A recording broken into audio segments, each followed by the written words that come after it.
कोल्हापूर शहराजवळच्या 13 गावांना पाणीपुरवठा करणारी गांधीनगर नळ पाणी पुरवठा योजना अपूर्ण ठेवणाऱ्या ठेकेदाराला ब्लॅकलिस्ट करा अशी मागणी आमदार अमल महाडिक यांनी जिल्हा प्रशासनाकडे केली। दरम्यान आमदार महाडिक यांनी आज जिल्हाधिकारी डॉक्टर विजय राठोड यांच्याशी विविध मुद्द्यांवर सविस्तर चर्चा करून विकास कामांचा आढावा घेतला।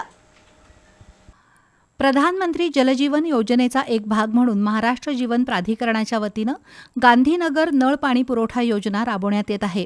सुमारे 200 कोटी रुपये खर्चाच्या या योजनेतून कोल्हापूर शहरालगतच्या 13 गावांना पिण्याच्या पाण्याचा पुरवठा केला जाणार आहे। मात्र ठेकेदाराच्या निष्क्रियतेमुळे ही योजना रखडली आहे। या पार्श्वभूमीवर आज आमदार अमल महाडिक यांनी जिल्हाधिकारी डॉक्टर विजय राठोड आणि निवासी उपजिल्हाधिकारी गजानन गुरव यांच्या समवेत आढावा बैठक घेतली। गांधीनगर नळ पाणी पुरवठा योजना रेंगाळल्यानं 13 गावातील नागरिकांचा पिण्याच्या पाण्याचा प्रश्न रेंगाळला आहे। संबंधित ठेकेदाराला मुदतवाढ देऊनही त्याच्याकडून काम पूर्ण होत नाही। त्यामुळे आता अंतिम 15 दिवसांची मुदत द्या, त्यानंतरही योजना पूर्ण झाली नाही तर त्या ठेकेदाराला ब्लॅकलिस्ट करा अशी स्पष्ट सूचना आमदार अमल महाडिक यांनी केली। संदर्भामध्ये गेले कित्येक वर्ष झालं हा 13 गावचा पाणी पुरवठ्याचा प्रश्न हा प्रलंबित आहे। निश्चितपणे गेले वर्ष दीड वर्ष झालं, त्याच्या आधीसुद्धा म्हणा की याच्यामध्ये सातत्यानं मीटिंग घेऊन त्याचा आढावा घेत असल्यामुळं याच्यामधल्या ज्या त्रुटी आहेत त्या लक्षात आल्यामुळं त्या सारखं कॉन्ट्रॅक्टरना बोलवून घेऊन सुद्धा ते कॉन्ट्रॅक्टर येत नाही आहेत, त्यांना ब्लॅकलिस्ट करा अशी सूचना मी मागच्या कलेक्टर साहेबांना सांगितली होती। त्यांना संधी दिली होती 15 दिवसापूर्वीची की त्यांनी येऊन बाबा त्यांचं प्रेझेंटेशन किंवा त्यांचं काम पूर्ण करावं या दृष्टिकोनातून, पण ते काय काम पूर्ण करत नाहीत असं एकंदर दिसत नाही आहे। अधिकारी त्यांच्या पाठीमागं हातबल झालेत की बाबा काम पूर्ण करा। महानगरपालिका हद्दीतलेले असतील रस्ते असतील किंवा ग्रामीणचे हायवे जे असतील किंवा जिल्हा मार्ग असतील, ह्या सगळ्या रस्त्याची परमिशन आपण त्यांना खोदायची ऑलरेडी घेऊन दिलेली आहे।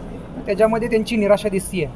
त्यामुळे आज आता कलेक्टर साहेबांबरोबरच्या बैठकीमध्ये आता निर्णय घेतो आहे आम्ही की बाबा याच्या संदर्भात त्यांना एक 8 दिवसाची मुदत देऊन जर ते नाही देऊ शकले तर त्यांना ब्लॅकलिस्टेड करा असं मी यामध्ये मागणी केली। जर कॉन्ट्रॅक्टरनी स्वतः ठरवलं आणि अधिकाऱ्यांनी जर ठरवलं दोघांनी मिळून, कारण माझ्या 7 मीटिंग झाल्या या विषयासंदर्भामध्ये, पण याच्यामध्ये रिस्पॉन्स हा कॉन्ट्रॅक्टर देत नसल्यामुळं थोडंसं आम्हीच कारवाई करामध्ये या पाठीमागे लागलेलो आहे। येणारे 15 दिवस त्याला आपण परवानगी म्हणजे 15 दिवसाची मुदत द्यावी, नाहीतर त्याला ब्लॅकलिस्टेड करावं असं मी सूचना दिली।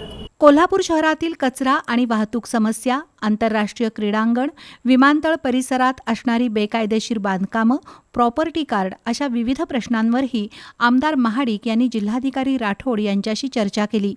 शहरातील वाहतूक कोंडी सोडवण्यासाठी रिंग रोडचा जास्तीत जास्त वापर व्हावा, तसंच कचऱ्याचा प्रश्न मार्गी लावण्यासाठी 50 एकर जागा डम्पिंग ग्राउंडसाठी उपलब्ध व्हावी यासाठी प्रयत्नशील असल्याचं त्यांनी सांगितलं। कचरा व्यवस्थापन की जेणेकरून हा डम्पिंग यार्ड न होता प्रोसेस प्लांट करण्यासाठी एक जागा 50 एकर आरक्षित मागावी सरकारकडं, आणि त्या दृष्टिकोनातून शहरातला कचरा, शहरालगतचा मोठ्या गावांचा कचरा याची विल्हेवाट लावण्यासंदर्भात किंवा नवीन प्रोजेक्ट काय आणण्यासंदर्भात चर्चा झालेली आहे। या संदर्भात आज बैठक झाली। जिल्ह्याच्या सर्वांगीण विकासासाठी नागरिकांनी सुद्धा सहकार्य करणं गरजेचं आहे अशी अपेक्षाही आमदार अमल महाडिक यांनी व्यक्त केली। यावेळी भाजप जिल्हाध्यक्ष नाथाजी पाटील, उपजिल्हाधिकारी मौसमी चौगुले, जयवंत उगले, शिवाजीराव भोसले, जालिंदर पांगारे, अरुण पाटील, प्रमोद बराले, स्वाती दुधाणे यांच्यासह विविध विभागाचे अधिकारी उपस्थित होते।